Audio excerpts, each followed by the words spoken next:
الحمدللہ رب العالمین والصلاة والسلام علی سید المرسلین اما بعد فاعوذ باللہ من الشیطان الرجیم بسم اللہ الرحمن الرحیم۔ الحمدللہ آج 29 رمضان المبارک ہمارے سر پر سایہ فگن ہے اور ہم سحری روزہ افطاری کرنے جا رہے ہیں۔ الحمدللہ رمضان المبارک کا مہینہ اپنی رحمتیں برکتیں لٹا کر رخصت ہونے کی طرف آ گیا ہے اور الحمدللہ ہم نے پورے ماہ رمضان بہت کچھ سیکھا، عمل بھی کیا، نالج حاصل کی، رمضان کی اہمیت و فضیلت، روزوں کے فضائل، تلاوت قرآن، ماں باپ کی خدمات، لیلۃ القدر کی فضیلت، ماں باپ کے اچھا سلوک کرنے کے فضائل، اور اس کے بعد ہم نے صدقے کے فضائل سنے۔ آج ہم 29 رمضان ماہ شوال المکرم کے بارے میں پڑھیں گے، کیونکہ ہو سکتا ہے کہ 29 کا ہو جائے چاند، 30 کا بھی ہو سکتا ہے، تو آج ہم نے سوچا کہ آپ کو شوال یعنی عید کا جو مہینہ کہلاتا ہے، رمضان کے بعد کا جو مہینہ آتا ہے، اس کے بارے میں، اس کے جو 6 روزے ہوتے ہیں اور شوال کی اہمیت کے بارے میں ہم آپ کو کچھ نظر کر دیں۔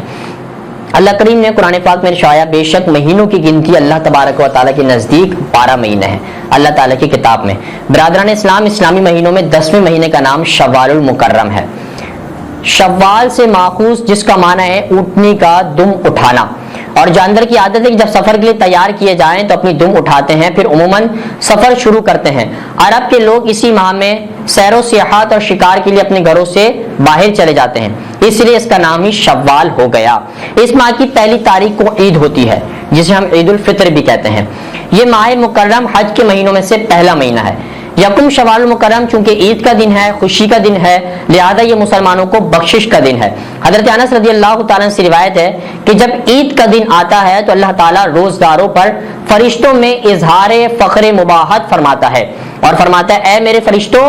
اے ان کی مزدوری کیا ہے کہ جو اجرت، اس مزدور کی کیا اجرت ہے جو اپنا کام پورا کرے۔ پھر فرشتے عرض کرتے ہیں کہ اے ہمارے رب، اس کی جزا یہ ہے کہ اسے پوری مزدوری دی جائے۔ پھر اللہ تعالیٰ فرماتا ہے، میرے ان بندوں اور بندیوں کی جزا کیا ہے جو میرے عائد کردہ فرائض کو پورا کریں، پھر بلند آواز سے دعا کرتے نکلیں،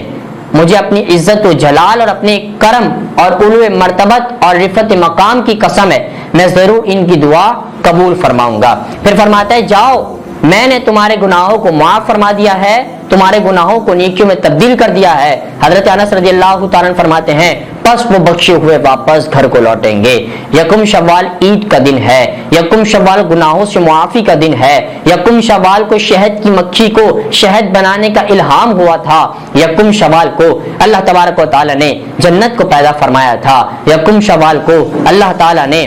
درخت توحا پیدا فرمایا تھا،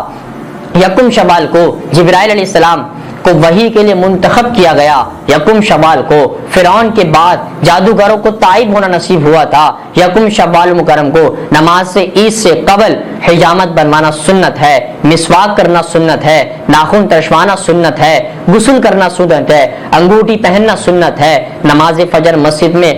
ادا کرنا سنت ہے، خوشبو لگانا سنت ہے، عیدگاہ میں جلدی جانا سنت ہے، اور صبح میٹھی چیز کھانا سنت ہے، عیدگاہ میں پیدل جانا سنت ہے، صدقہ فطر عید سے قبل ادا کرنا سنت ہے، اور ایک راستے سے جانا اور دوسرے راستے سے واپس آنا سنت ہے۔ برادران اسلام، رمضان المبارک کے بعد شوال المکرم کے 6 روزے رکھنے کا بہت بڑا ثواب ہے۔ حضور سید العالمین صلی اللہ علیہ وسلم کا ارشاد ہے کہ من صام رمضان ثم اتبعہ ستا من الشوال کان کصیام الدہر۔ فرمایا، مشکات شریف کی حدیث ہے، جس شخص نے رمضان شریف کے روزے رکھے اور ان کے ساتھ 6 روزے شوال کے بھی ملائے تو اس نے گویا تمام عمر روزے رکھے۔ یہ 6 روزے آپ اکٹھے بھی رکھ سکتے ہیں، الگ الگ بھی رکھ سکتے ہیں، اور پہلے رکھنا چاہیں بعد میں رکھنا چاہیں، شوال کے مہینے پورے روزوں میں کبھی بھی 6 روزے رکھ سکتے ہیں۔ دعا ہے اللہ تبارک و تعالی ہمیں شوال المکرم کے بھی روزے رکھنے کی توفیق عطا فرمائے۔ جس طرح ہم نے رمضان المبارک بڑے ادب و احترام کے ساتھ اور نہایت فضیلت کے ساتھ گزارا، ہمیں چاہیے کہ عید آتے ہی اللہ کا شکر بھی ادا کریں اور خوشی کا دن ہے، خوش ہوں،